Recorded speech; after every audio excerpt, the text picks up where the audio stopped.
Salvete, amigos y amigas de Demos Religiosos. Bueno, hoy estamos en un nuevo vídeo, en un sitio muy especial, y es un sitio especial porque además vais a descubrir el porqué. En un sitio que nos hacía especialmente ilusión venir por aquí, porque bueno, es uno de los emperadores, es un templo de uno de los emperadores más olvidados y denostados de la historia, sobre todo a través de la historia augusta, y queríamos precisamente mostraros esa grandeza del templo que es este. Es nada más y nada menos que el templo de Heliogábalo. Estamos precisamente ahora mismo en directo en el propio templo de Heliogábalo, mandado construir por este niño emperador a principios de, bueno, el primer cuarto casi del siglo III después de Cristo. Ya sabéis que duró del 218 al 222 aproximadamente después de Cristo, y en esos años mandó construir este templo, o más bien reutilizar y remodelar un templo anterior, que seguramente haya sido el templo de Faustina la Menor y Marco Aurelio, o mandado construir por Marco Aurelio, reutilizado a su vez por Heliogábalo y reutilizado posteriormente por Alejandro Severo. Entonces es un lugar que tiene una especie de religio continuada, muy interesante. Detrás de esas obras del fondo precisamente están las termas de Heliogábalo, y justo a mi espalda está el anfiteatro Flavio o Coliseo. Entonces, bueno, tenemos aquí el templo de Heliogábalo, pero quería empezar por otro sitio que no es el templo de Heliogábalo, que es precisamente lo que se llamaría el jardín de Adonis, sobre todo ese círculo de ahí.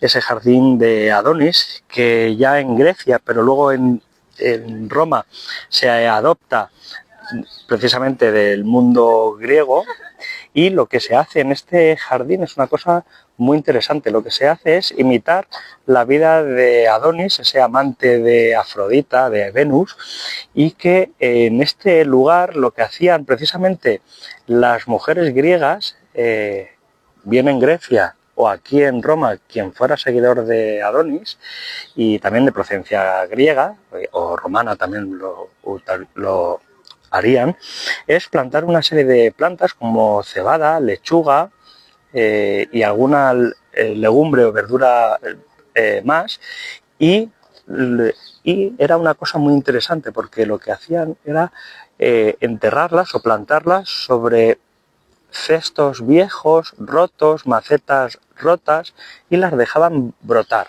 Y una vez que han hecho brotar durante unos días, aproximadamente una semana o unas semanas, y los sacaban de la tierra y dejaban en esa misma maceta, la dejaban delante del altar de Adonis, que seguramente estaría por ahí en algún sitio. Luego esto, como luego fue parte de la villa Barberini, pues ya eso ya no se ha localizado, pero se dejaba en el propio altar de Adonis, y allí la dejaban vivir y morir, ¿vale?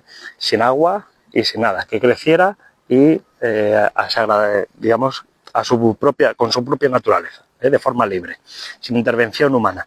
Y de esta manera representaban ese nacimiento, esa vida y esa muerte del Adonis, a través del mito de Adonis, y por eso esa muerte y esa resurrección es lo que luego también es uno de los elementos que va a adoptar el propio cristianismo para Jesucristo y la resurrección, porque precisamente Adonis, en la celebración de Adonis, es en ese solsticio de primavera y en 25 de diciembre. Entonces, bueno, pues tendríamos la plantación, pues sería en ese primavera, y luego ya dejarían morir seguramente de forma posterior para en meses después. Bien, pues precisamente en este jardín de Adonis, que en jarrones, que en época de Adriano se va a aumentar todo ese proceso, bueno, ya con Calígula, ya con todos los demás emperadores posteriores, y pero sobre todo con Domiciano, que va a restaurar también este jardín de Domiciano, que es enorme, ocuparía también incluso lo que es todo este lugar, es un jardín enorme y en época ya de Adriano se monumentaliza y esos, digamos, rituales a favor de Adonis se van a ir abandonando o, mejor dicho, transformando. No, quizás se continuaran en algunos casos o en menor medida, pero se van transformando en algo más ornamental, más decorativo, en el sentido en el que esas plantas, ahora ya no lechugas, ya no leguminosas ni verduras, ahora se van a convertir en flores, en rosas, en plantas florales y demás, y se van a colocar en jarrones ya decorados, que son lo que van a utilizar en las casas, en los alféizar. De aquí viene una de las posibles tradiciones de esa decoración de plantas en los alféizar de las ventanas, aparte de jardines, de balcones y todo esto, que van a continuar precisamente en este siglo II después de Cristo, con un aumento de todos estos elementos.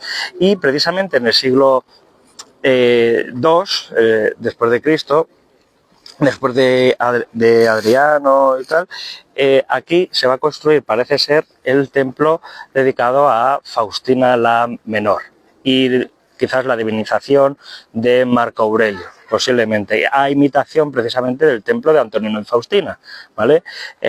Faustina la Mayor, y aquí tendríamos a Faustina la Menor.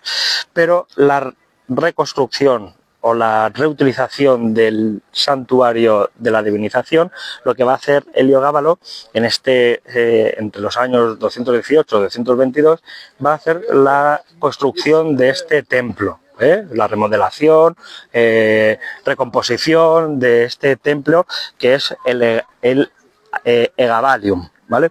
En honor a El Gabal, una divinidad siria de Oriente, en la que el propio Heliogábalo va a ser el sumo sacerdote. Entonces tenemos que imaginarnos precisamente por estos lugares y saliendo del jardín de Adonis hacia la vía que va hacia el camino, digamos, que va hacia el Palatino, pero en este caso giraríamos a la derecha por el arco de Domiciano hacia abajo para alcanzar la vía sacra, precisamente enfrente del templo de Venus y Roma, que hemos estado antes también, y ahí se haría la procesión de el Gabal con el emperador a la cabeza. El emperador haría una procesión digamos, hacia atrás, de espaldas al público, él andaría hacia atrás, de cara a la piedra,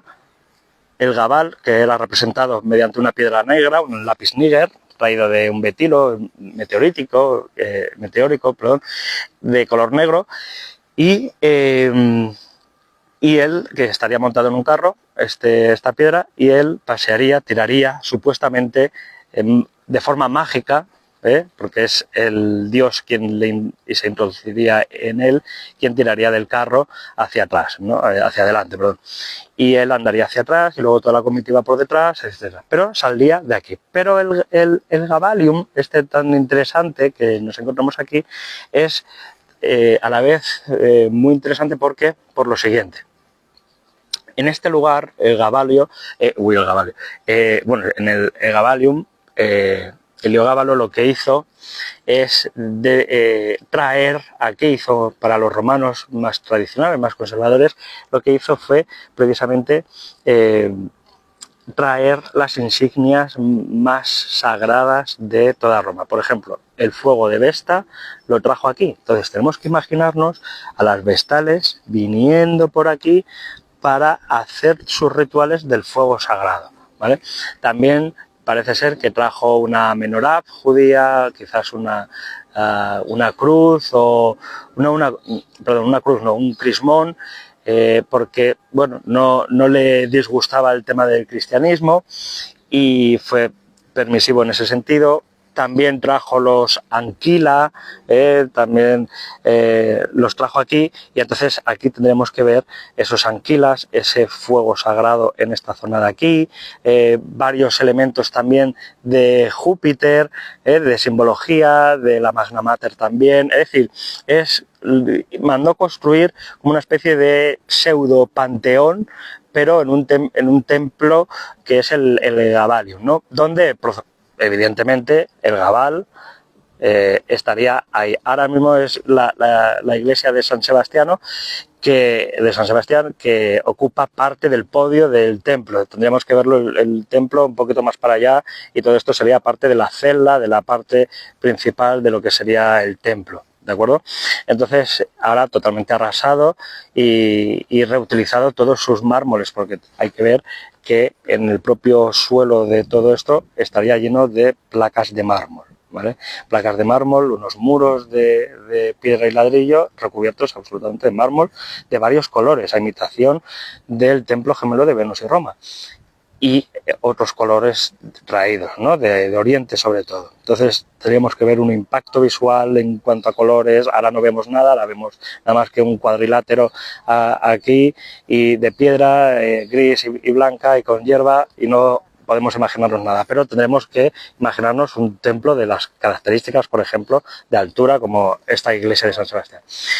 Entonces, claro, esto no sentó nada bien al resto de la sociedad romana, ¿verdad? Y lo entenderéis perfectamente por qué. Porque traer aquí a las vestales, rompiendo lo que es el fuego de Vesta, y encima aquí mandando Heliogábalo casar a él con una vestal, luego separándose de ella y luego volviéndose a casar. Entonces esto se haría en un sitio como este. Entonces es un sitio muy, digamos, sacrílego para los romanos, no estaban a gusto.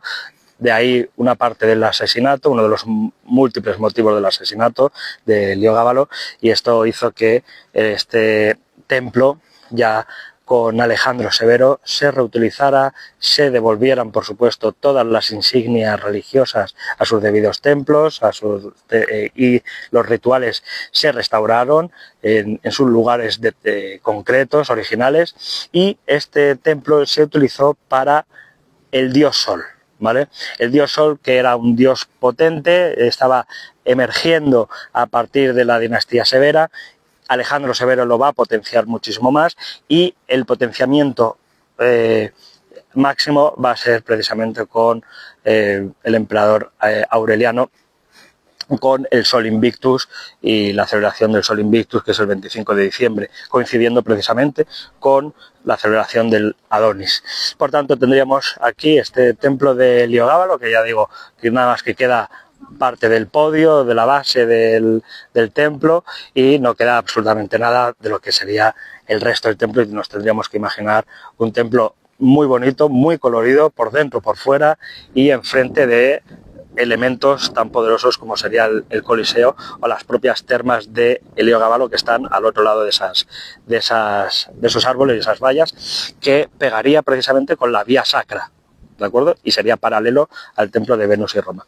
Así que nada, bueno, esperamos que os haya gustado esta explicación del templo Heliogábalo. Teníamos muchas ganas de verlo, aunque fuera esto que queda, con un sol arrasador y con mucho calor, pero tenemos ganas de explicaroslo. En breve también os vamos a explicar un sitio muy muy especial del foro, así que no os vayáis de vuestras pantallas, porque en un rato vamos a hacer otro nuevo vídeo, y a lo mejor hacemos otro vídeo en otro lugar. Así que hoy va a ser día de foro, va a ser día de panteón, así que hoy vamos a ver incluso por dentro, vamos a intentar entrar al propio foro de Augusto, al foro de Trajano, de Nerva. Vamos a entrar por allí, si podemos os hacemos algunas fotos o vídeo, pero dentro de poco os hacemos unos vídeos de otros lugares del templo maravillosos también, que vamos descubriendo y que queremos que lo descubráis con nosotros. Así que nada, con esta panorámica del jardín de Adonis, el templo de Heliogábalo, tempio en italiano, y el anfiteatro Flavio, Coliseo, os dejamos hasta la próxima. Vale, te viene.